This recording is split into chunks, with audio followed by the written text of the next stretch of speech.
سلامونه ستړي مشري پام وکړئ دې مهال تازه او مهمو خبرونو ته د خبرونو سرټکي قطر ته د افغان کارګرو د لیږد پروسه پرانیستل شوه. تېر کال د کرنې سکتور کې 215 پانګوالو د 1.4 میلیارډ افغانیو په ارزښت پانګونه کړې ده. د تاجکستان په وروستیو 10 ورځو کې سلګونه افغانان په زور ایستل شوي دي. بشپړ خبرونه. قطر ته د افغان کارګرو د لیږد پروسه پرانیستل شوه. د ریاست الوزرا اقتصادي معاونیت وایي نن دوشنبه د دې ریاست د سرپرست په حضور کې بهرنیو هیوادونو ته د مسلکي افغان کارګرو د لیږد د پروسې پرانیسته وشوه.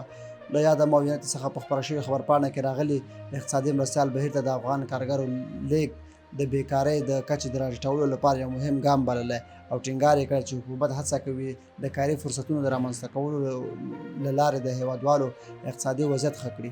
خبرپاڼه زیاتوي اسلامي امارت له بیا ځلې واک ته رسېدو وروسته نه یوازې په کور دننه د پانګوالو او کار زمینه برابره کړې بلکې د افغان کارګرو لپاره له نورو هیوادونو سره د قانوني کاري فرصتونو موندلو کې هڅه هم ګړندۍ کړې ده.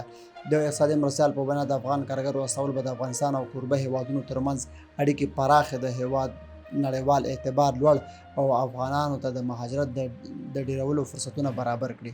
هغه له قطر مننه کړې چې افغان کارګرو ته کاري فرصتونه برابر کړي او له نورو هیوادونو هم غوښتي چې د افغان کادرونو له ظرفیتونو استفاده وکړي. خبرپاڼه وایي د افغانستان او قطر ترمنځ د 2000 مسلکي افغان کارګرو د استولو هوکړلیک لاسلیک شوی چې له مخې به د برېښنا انجینرانو، سراشپزانو، د پخلنځي مرستیالانو، شیدو لوشونکو، د خونو پاکونکو او د میلمستیا برخو نورو کارکوونکو ته قانوني کار زمینه برابره شي.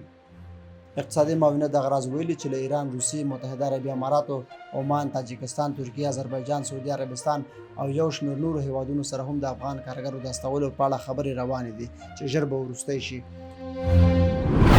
تېر کال د کرنې سکتور کې 215 پانګوالو د 1.4 میلیارډ افغانیو په ارزښت پانګونه کړې ده. د کرنې، اوبو لګولو او مالدارۍ وزارت مسؤلین وایي چې تېر کال د کرنې په سکتور کې د ملي او نړیوالو بنسټونو لخوا شاوخوا 1.2 میلیونه ډالر لګول شوي او 215 پانګوالو ته د څه باندې 1.4 میلیارډ افغانیو پانګونې زمینه هم برابره شوې ده. د حکومتي ادارو د یوه کال لاسته راوړنو د تشریح پروګرام په لړ کې نن د کرنې، اوبو لګولو او مالدارۍ وزارت خپلې د تېر 1446 هجري قمري کال لاسته راوړنې وړاندې کړې. په دې تړاو جوړه شوې غونډه کې د کرنې وزارت د مالي او اداري چارو مرستیال ملا غاجان اخوند وویل چې تېر کال د کرنې په برخه کې د پانګونې د جذب په موخه 215 پانګوالو ته د څه باندې 1.4 میلیارډ افغانیو پانګونې زمینه برابره شوې او همدارنګه د 113 میلیون نړیوالو بنسټونو له لوري د شاوخوا 1.2 میلیونه ډالر د کرنې او اوبو لګولو او مالدارۍ پروژو کې لګول شوي دي.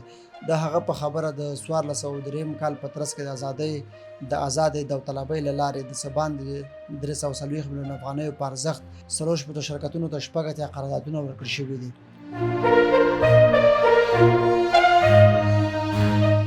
د تاجکستان په وروستیو 10 ورځو کې سلګونه افغانان په زور ایستل شوي دي. د کډوالو نړیوال سازمان IOM وایي چې په تېرو 10 ورځو کې له تاجکستان افغانستان ته ستانه شوي 93 سلنه په زور ایستل شوي دي. یو افغان چې په دې وروستیو کې له تاجکستان افغانستان ته راایستل شوی وایي چې د قانوني اسنادو لرلو سره له خپل کار ځای نیول شوی او بیا افغانستان ته په زور ایستل شوی دی. دا په داسې حال کې چې د کډوالو نړیوال سازمان IOM وایي چې په تېرو 10 ورځو کې له تاجکستانه 1080 کسان افغانستان ته ستانه شوي دي.